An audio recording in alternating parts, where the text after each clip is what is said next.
And welcome back to Studio B here in London. The lineup may have changed, but the name still drives on. The Priest have got a new CD out. It is called Demolition, and here to talk about it we have one of the guitarists, Glenn Tipton. Glenn, welcome. Singer, Ripper Owens. Hello, how are you? Good to see you again. And you? OK, what I'd like to do here, I know it's an old story, and you answered it all a million bloody times before, right? Ripper, what's your take on the way that you got the job?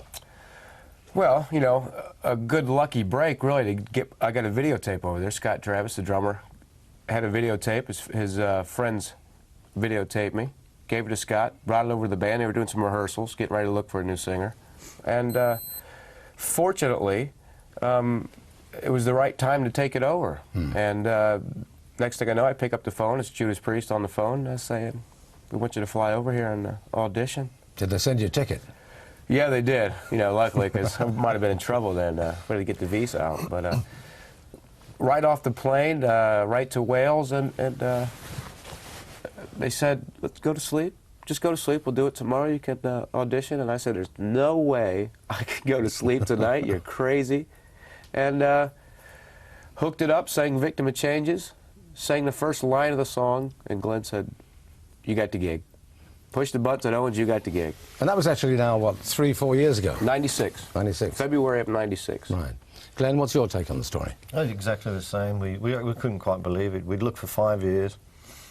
We'd got a short list. I mean, we had some funny tapes. We wanted to do a set, you know, really funny tapes, but we had some serious singers. We had five years worth, and we looked, you know, we looked constantly.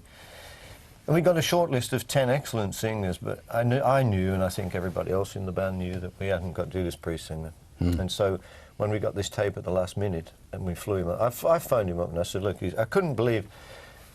I watched the video and I couldn't believe it. You know, the band didn't shine. Actually, I mean, they were a good band, but you know, Ripper just stood out. And so I phoned him up and I said, "You know, is this for real?" He said, "You fly me over, I'll sing any Priest song you want." And you've heard the rest of the story. Sure. So it was a miracle, really, you know, because not only did we find a man that's capable of singing any Priest classics, which people know, they've been to see him, you know, but there's a man who's got another side to his voice, which we can forge ahead. So it was a miracle. So you took him on board? Yeah. And he's been on board ever since, and cutting it. Yeah, absolutely. But it's also a personality thing as well, isn't it? Yeah, he's got the right personality. We get on great. There's a great vibe in the band, great feeling in the band. We, you know, we just got, you know, when you get someone new as well, he's given us, he's energized us all. It's fresh blood, and I don't think I know we've never played so well, and we're getting just fantastic reactions, so it's wonderful. It's worked. Okay, let's take a look at a very old video now.